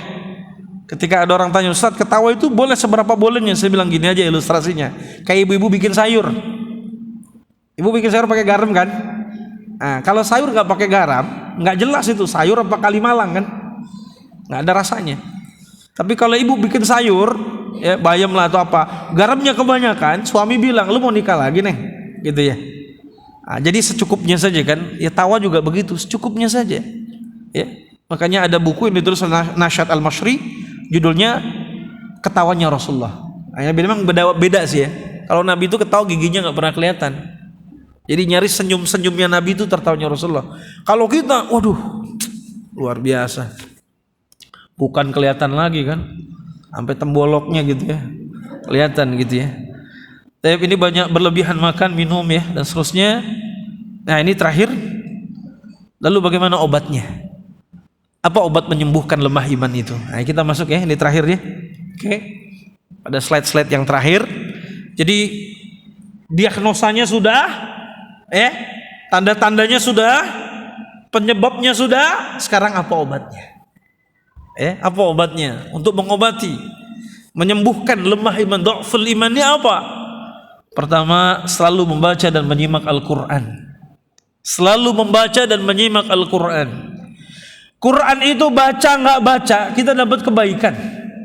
Maksudnya baca nggak baca itu gimana? Kita baca Quran dapat pahala, nggak baca dalam posisi dengar kita juga dapat pahala. Makanya kenapa Allah menyebutkan wa idza quri'al Qur'anu fastami'u lahu wa ansitu la'allakum turhamun. Apabila Quran dibaca, dengarkan. Ini kadang-kadang orang baca Quran, dia ngobrol-ngobrol, mau baca Quran. Dengerin kalau mau dapat rahmat. Ini ada orang, diam, lagi baca Quran. Nah, mulai besok begitu. Kalau ada yang baca Quran, dengerin.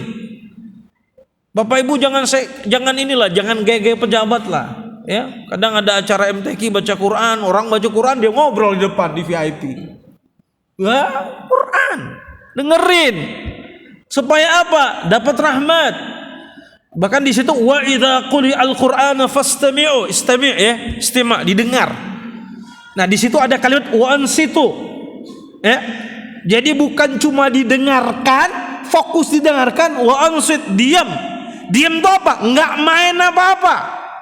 Karena ada orang dengar tapi ininya main. Bismillahirrahmanirrahim. Ajib, bagus. Tapi dia main. Kirim WA, bro, apa kabar? Quran dibaca, didengar. Main lagi. Enggak, bener-bener dengar, nyimak ya. Enggak ada aktivitas ngapain. Kalau perlu orang baca Quran, minum dulu, makan kue dulu, ntar baca Quran, dengerin. Kira-kira begitulah. Penjelasan ulama begitu. Dengerin. Selesai dia, baru kita beraktivitas, gitu kan? Nah, itu. Jadi ini obat menyembuh lemahnya iman. Sebab apa? Dengan begitu Allah turunkan rahmat, ketenangan dalam hati kita, ya, begitu kan? Kenyamanan dalam hati kita, tambahnya iman kita, gitu kan? Masya Allah. Yang kedua, merasakan keagungan Allah. Ya, apa obat penyembuh lemahnya iman? Yang kedua, merasakan keagungan Allah Subhanahu Wa Taala.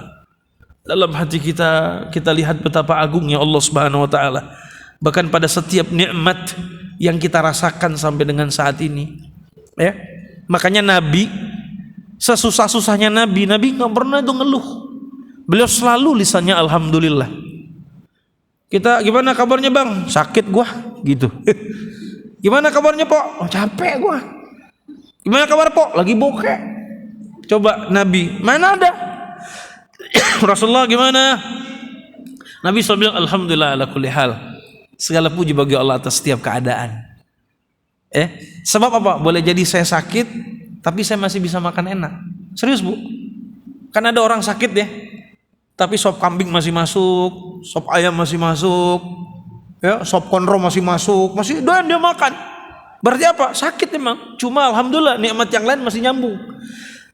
Gimana kabarnya? Sakit, nggak enak badan, enggak, tapi rekening penuh. Penuh ya, duit banyak gitu kan. Masih bersyukur kan? Ada orang sakit udah sakit nggak punya duit lagi. Nah kan? tapi dia juga masih bersyukur, udah sakit nggak punya duit, tapi masih bisa makan enak. Karena ada bawain tetangganya kan, makan, alhamdulillah masih semangat makan. Jadi apa? Jadi segala puji bagi Allah atas setiap keadaan. Kita kadang-kadang yang diingat musibahnya aja, padahal di situ ada nikmat-nikmat lainnya kan. Nah itulah Rasulullah, alhamdulillah ala kulli hal. Ya, dalam yang lain Nabi alhamdulillahilladzi bi ni'matihi tatimmus shalihat. Kan gitu ya. Jadi alhamdulillah terus Nabi banyak bersyukur. Begitu kan? Kita sakit jadi masalah. Padahal yang lain banyak kenikmatan lainnya. Betul, saya lagi sakit, tapi alhamdulillah kan saya masih punya pekerjaan, saya masih punya rumah, saya masih punya mobil, punya motor, apalagi, dan yang lain-lain lah. Bahkan saya masih bisa berkomunikasi lewat handphone. Ada orang yang udah betul-betul sakitnya udah ngegeletak, nggak bisa ngapa-ngapain. Jadi alhamdulillah ala kulli hal. Nah dengan begitu kita bisa senantiasa merasakan keagungan Allah Subhanahu wa taala. Yang ketiga, melakukan apa? Al-wala wal bara'. Loyalitas dan anti loyalitas. Maksudnya wala itu adalah memberikan loyalitas kepada Allah. Bara' menunjukkan apa? Pemisahan. Tidak loyal gitu ya. Ini sebetulnya lebih kepada masalah akidah gitu ya. Jadi maksudnya wala itu adalah kita memberikan loyalitas kita kepada Allah Subhanahu wa taala. Kepada apa yang Allah perintahkan kita lakukan, kita laksanakan, dan kita melakukan bara', pemisahan, tidak melakukan terhadap apa-apa yang Allah yang Allah larang kita untuk melakukannya. Yang keempat, selalu menuntut ilmu syar'i. Ngaji di sini mungkin cuma sepekan sekali di JGC, tapi di perumahan ada lagi pengajian gitu ya. Bahkan di grup ibu-ibu ada lagi pengajian. Nggak apa-apa, ikuti pengajian itu. Insya Allah. Selama yang dibahas qala Allahu qala Rasul, kata Allah kata Nabi, hadis yang digunakan hadis-hadis sahih, insya Allah tidak ada masalah. Tapi kalau yang digunakan hadis-hadis lemah palsu, nah itu baru masalah gitu ya. Jadi jangan lagi bikin gap. Oh ini pengajian sunnah, enggak. Semua pengajian itu sunnah. Terima kasih ya. Saya udah dikasih surat. Kan begitu ya? Nggak ada. Ini kadang-kadang sudah ada unawakan ya pengajian sunnah. Berarti kalau ini sunnah, yang lain wajib gitu. Yang lain makruh. Sebetulnya yang lain juga sunnah, gitu kan? Insya Allah semuanya berupaya untuk mengikuti sunnah Nabi SAW. Tapi hanya saja kan memang di dalam perjalanannya, proses penyampaian dan seterusnya, isti'ab, tingkat kemampuan manusia itu beda-beda. Makanya pendidikan orang kan beda-beda, ada S1, S2, S3 kan. Bisa jadi ustadz yang di sini, kiai yang di sini, mungkin isti'abnya baru sampai pada level tingkatan tertentu. Yang di sana lebih gitu kan. Tapi ini juga bukan masalah formalitas loh. Ulama-ulama Indonesia tuh nggak ada S2, S3-nya. Kayak Gus Baha, kayak Haji Idrus Romli kan nggak ada S3, S2-nya kan. Tapi mereka orang-orang yang faqih kan. Nah, jadi bukan persoalan S2, S3, tapi memang lebih kepada isti'abun nazari gitu ya, penguasaannya secara konseptual tentang keilmuan ya. Jadi selalu menuntut ilmu syar'i, belajar. Bahkan juga ada di YouTube ya, di YouTube. Tapi jangan selalu pakai YouTube lah ya, juga dengan pengajian seperti ini kita imbangi. Yang YouTube juga taklim-taklim seperti ini juga kita ikuti begitu ya. Karena kalau kita ada yang nggak ngerti di YouTube kan susah nanyanya. Orang siaran ulang itu kan, mana nanyanya? Ujung-ujungnya nanyanya pas di taklim offline. Yang kelima, ini percepat karena waktunya sudah habis. Selalu mengikuti halaqah zikir dan pengajian. Yang keenam, selalu melakukan berbagai macam ibadah yang Allah perintahkan. Yang ketujuh, selalu merasa takut dengan su'ul khatimah saat meninggal dunia. Orang kalau udah takut, biasanya kalau takut terhadap sesuatu, orang biasanya akan melindungi dirinya kan, dengan berbagai macam hal yang mencegah dirinya dari ketakutan tersebut. Orang takut su'ul khatimah kan, maka dia akan apa? Memperbanyak amal saleh dan seterusnya kan. Nah, jadi itu, rasa takut dengan su'ul khatimah. Berikutnya yang ke-8, selalu mengingat mati, zikrul maut. Ya, banyak-banyak ingat mati. Bahkan kalau perlu apa? Sering-sering ziarah kubur. Ziarah kubur itu sunnah, Bu. Ya, tapi jangan sampai minta sama yang di ahli kubur, itu yang enggak boleh, itu syirik. Itu bid'ah berat itu. Haram itu. Kemarin ada jamaah yang WA ke saya, Ustaz, bagaimana hukumnya? Saya selalu mendoakan ayah saya, tapi mendoakannya dia ditulis. Saya doanya bukan ya Allah ampuni ayah saya, justru malah dia minta doa, mintanya kepada ayahnya. Wahai ayah yang sudah ada di sana, bantulah aku ayah, aku selalu. Jadi wah, saya bilang antum syirik, saya bilang. WA-nya saya simpan. Perbuatan antum syirik, tidak boleh, ya. Jelas itu dosa besar. Antum harus bertobat, istighfar pada Allah Subhanahu wa taala. Enggak boleh minta kepada makhluk, enggak boleh. Jangankan sudah mati, di masa hidupnya saja, kalau tidak atas izin Allah, dia enggak akan bisa memberikan manfaat mudarat kepada kita. Apalagi dia sudah mati. Jangan, ya. Makanya ziarah kubur. Ya, banyaklah ziarah kubur. Sebab kata Nabi, ziarah kubur itu ada 4 manfaatnya. Ya. Kan kata Nabi dalam sebuah hadis, al-an fazuruha, sekarang ziarahlah kubur. Sebab ziarah kubur itu turiqul qalb wa tud'inul ain, ya, wa tudzakkirul akhirah, ya. Yang pertama, ziarah kubur itu melembutkan hati. Yang kedua, membuat kedua air mata menangis, ya. Gitu ya. Apalagi kalau kubur orang tua dan seterusnya, ya. Nangis kita ingat masa lalu dengan beliau. Yang ketiga, wa tudzakkirul akhirah, mengingatkan kita akan kehidupan akhirat. Nah, yang keempat, kata Nabi SAW, membuat kita menjauhkan diri dari perbuatan atau perkataan yang sia-sia. Karena kita tahu bahwa kita juga bakal mati nih kayak yang di sini. Udahlah, nggak mau sia-sia lagi. 9, selalu mengingat kejadian-kejadian di akhirat kelak. Ya, bagaimana nanti di kubur ada 3 keadaan: fitnah, nikmat, azab kubur, ya. Ada 3 kan di kubur tuh. Fitnah kubur, pertanyaan malaikat mungkar dan nakir. Nah, setelah itu kita akan mendapatkan nikmat atau siksa kubur. Ya, tapi Nabi udah kasih bocoran, ya. Nabi udah kasih bocoran dalam sebuah hadis. Ya, Nabi sudah kasih bocoran, umatku, di antara umatku banyak yang mendapatkan siksa kubur. Nah, ini bocoran dari Nabi. Ditanya, kenapa ya Rasulullah? Urusannya ternyata apa? Karena kencing nggak cebok. Ya, karena kencing nggak cebok. Makanya saya kalau mau dibilang norak deh, terserah, kampungan deh. Saya kalau masuk mall tuh bawa air sendiri. Pasti saya beli tuh. Kenapa? Karena kadang-kadang ada yang modelnya standing tuh toiletnya, ya. Standing kalau laki-laki itu kan yang diri, mercik airnya. Kadang nggak keluar airnya, problem itu. Belum lagi sistem sensor. Jadi maka saya bilang kadang-kadang kita ini punya katakanlah pusat perbelanjaan atau apalah, ya, mall atau apa namanya, pasar, harusnya itu teknologinya juga ramah dengan kaum muslimin, ya. Termasuk masalah istinja ini kan ramah, gitu kan, ya, pakai semprot lah atau apa gitu kan, ya sudah, ya. Nah, itu ya. Jadi kemudian ingat kejadian di akhirat kelak. Yang ke-10, selalu bermunajat kepada Allah Subhanahu wa taala, banyak-banyak berdoa. Yang ke-11, selalu menghindari panjang angan-angan, ya. Jadi jangan panjang angan-angan, jangan tadi, ya. Berikutnya selalu menghisab diri, maksudnya ya muhasabatun nafs. Baik sebelum tidur kita muhasabah, ya. Sebelum kita tidur kita muhasabah. Apalagi kita tidak tahu kalau itu bisa jadi hari terakhir kita, malam terakhir kita. Besok kita nggak bangun lagi selama-lamanya untuk ke dunia ini.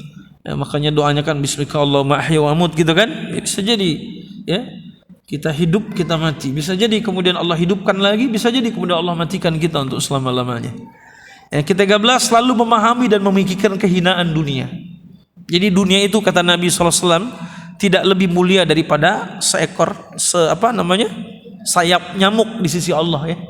Jadi dunia yang kita banggakan ini di sisi Allah nggak lebih baik, nggak lebih mulia daripada sekepak sayapnya lalat atau nyamuk. Ini kita kan bangga-banggain di dunia kita nih. Wah, bangga betul punya rumah ini itu. Wah, bahkan luar biasa lah. Kita bangga-banggain orang terkaya dunia si fulan. Padahal kita banggain kita juga nggak kebagian kan, begitu kan? Ya.